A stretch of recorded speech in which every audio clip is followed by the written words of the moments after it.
Tila habol na himala bago magpasko ang paglaya ng 9 na tripulanteng Pilipino na binihag ng mga militanteng Houthi noong Hulyo. Pauwi na sila sa Pilipinas at sabik na makareunion ang kani-kanilang pamilya. Ang kanilang mga pinagdaanan sa pagtutok ni Von Aquino. Matapos ang 5 buwang pagbihag sa kanila matapos kubkubin ng Houthi militants ang pinagtatrabahuhang MV Eternity Sea noong Hulyo, pauwi na ngayong araw sa Pilipinas ang 9 na hinostage na tripulanteng Pinoy. Sakay ng Royal Air Force of Oman aircraft, mismo sina Department of Migrant Workers Secretary Hans Kakdak at Philippine Ambassador to Oman Raul Hernandez ang sumalubong sa kanila sa Muscat, Oman. Pinapaabot ko ang pasasalamat ko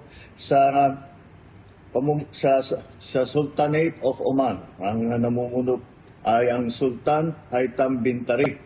At sila po ay talagang kaibigan po ng Pilipino at lahat ng maaring gawin para iligtas ang ating mga marino ay kanilang ginawa. Kwentuan niya ng mga tripulante, bagaman maayos ang trato sa kanila, hindi nila inasahang makakalaya na sila kahapon.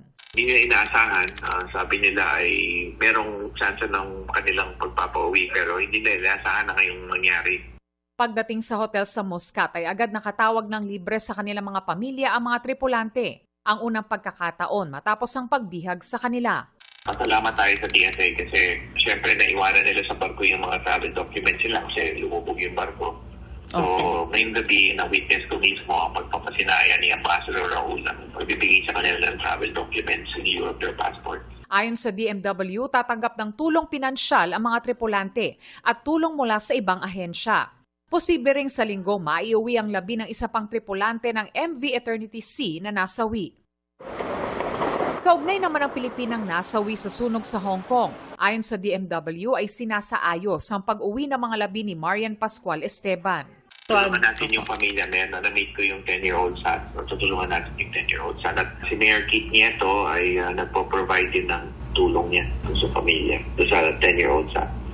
Para sa GMA Integrated News, Von Aquino, nakatutok, 24 oras.